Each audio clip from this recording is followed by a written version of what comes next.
નમસ્તે મિત્રો, સ્વાગત છે તમારું મારા આજના નવા વિડીયોમાં। મિત્રો, આપણે આજે બનાવીશું વટાણાની કઢી। આપણે નોર્મલ કઢી તો બનાવતા જ હોઈએ છીએ, ગુજરાતી કઢી, મારવાડી કઢી।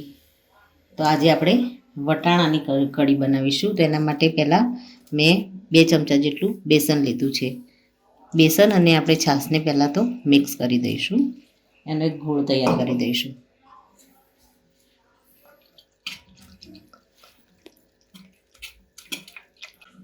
મિત્રો, આપણે છાશમાં બેસન નાખી અને સારી રીતે ઘોળી લીધું છે। આપણે આમાં બીજી છાશ એડ કરી દઈશું।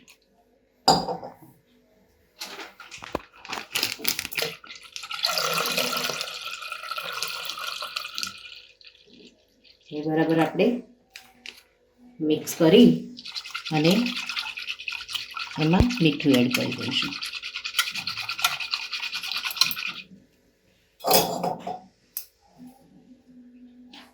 થોડું આપણે છાશના ભાગમાં મીઠું એડ કરી દઈશું।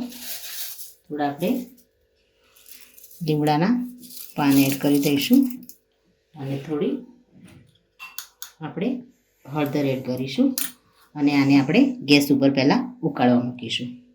મિત્રો, છાશ ઉકળે ત્યાં સુધી આપણે એક ખાંડીમાં જીરું અને લસણને આપણે વાટી લઈશું। ત્યારબાદ આપણે એક મિક્સર જાર લઈશું, એમાં આપણે વટાણાને એડ કરી દઈશું। મિત્રો, વટાણાને બોઇલ નથી કર્યા, આપણે વટાણાને 5 થી 7 મિનિટ માટે એકદમ ગરમ પાણીમાં આપણે ખાલી પલાળીને રાખેલા છે।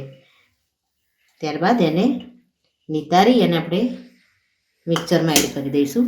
થોડા આપણે ફુદીનાના પાન એડ કરીશું, આદું આપણે લઈશું,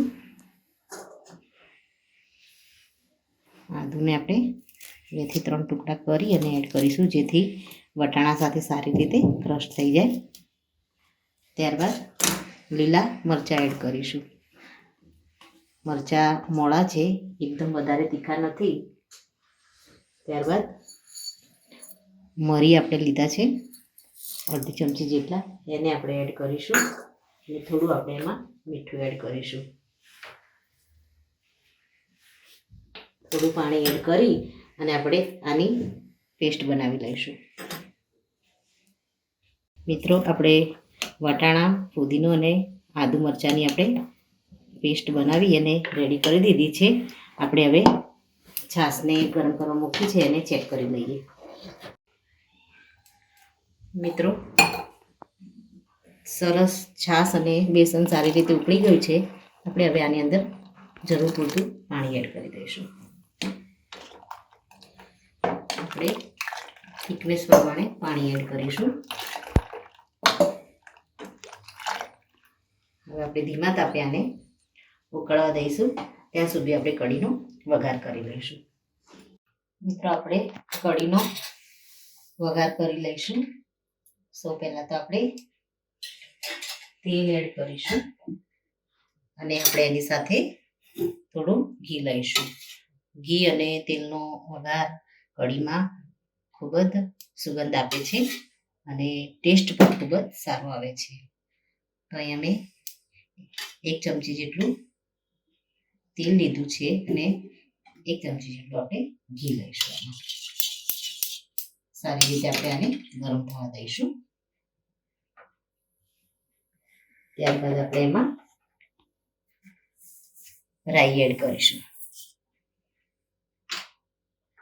રાઈને થોડી આપણે ચટકવા દઈશું। ત્યારબાદ આપણે એમાં જીરું એડ કરીશું। રાઈ અને જીરું આપણું થોડું ચટકી જાય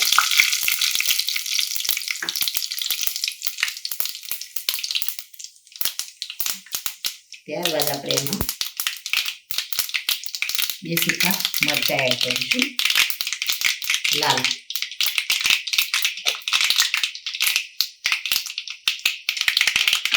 ત્યારબાદ જીરું અને લસણને આપણે ક્રશ કરીને રાખ્યું હતું, એને એડ કરીશું। થોડું આપણે એમાં પાણી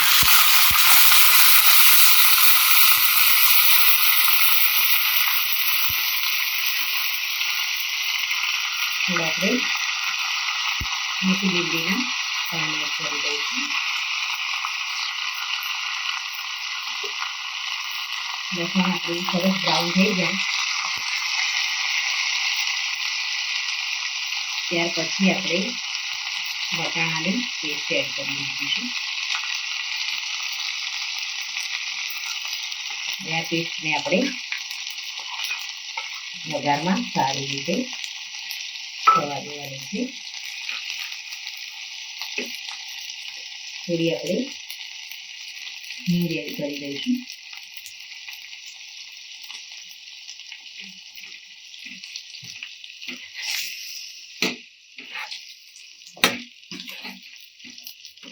નીચે ચોંટે નહીં એ રીતે આપણે સારી રીતે આને વઘારને કૂક થવા દઈશું.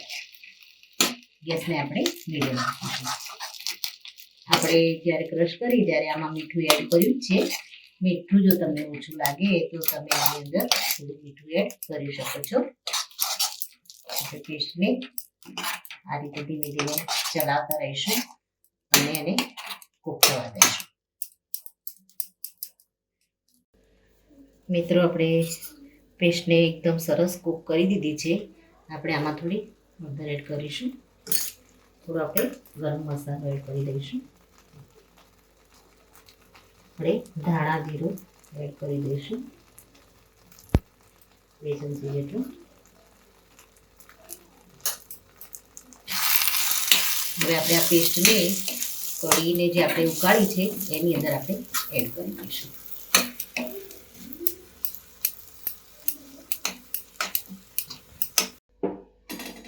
આપણે રેડી કરેલી વટાણાની પેસ્ટને આપણે આની અંદર એડ કરી દઈશું.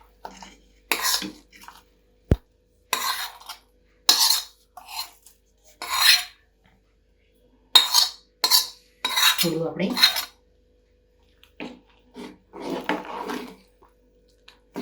પાણી એડ કરીશું અને પાણીથી આપણે વઘારને બધું મિક્સ કરી અને આની અંદર એડ કરી દઈશું.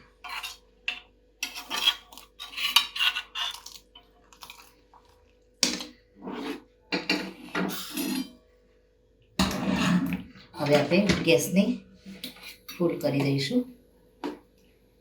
મીઠું આપણે ટેસ્ટ કરી લઈશું. જો મીઠું ઓછું લાગે તો આપણે એમાં મીઠું એડ કરી લઈશું.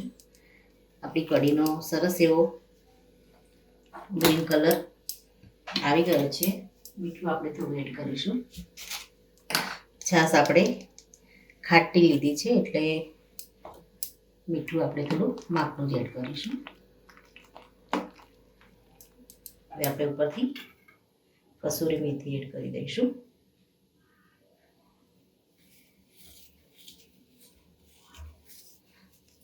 કઢીને આપણે 1 થી 2 ઉભરા આવવા દઈશું.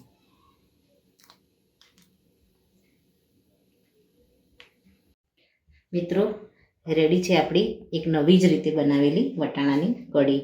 એને આપણે રેગ્યુલર ખીચડી મરચાં સાથે આપણે સર્વ કરી શકીએ છીએ અથવા તો એને પરાઠા સાથે પણ લઈ શકીએ છીએ.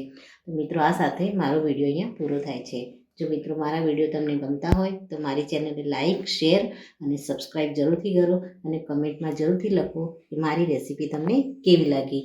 નવી રેસીપી જાણવા માટે મારા વિડીયો જોતા રહો. ફરી મળીએ એક નવા વિડીયો સાથે. ત્યાં સુધી આવજો. Thank you.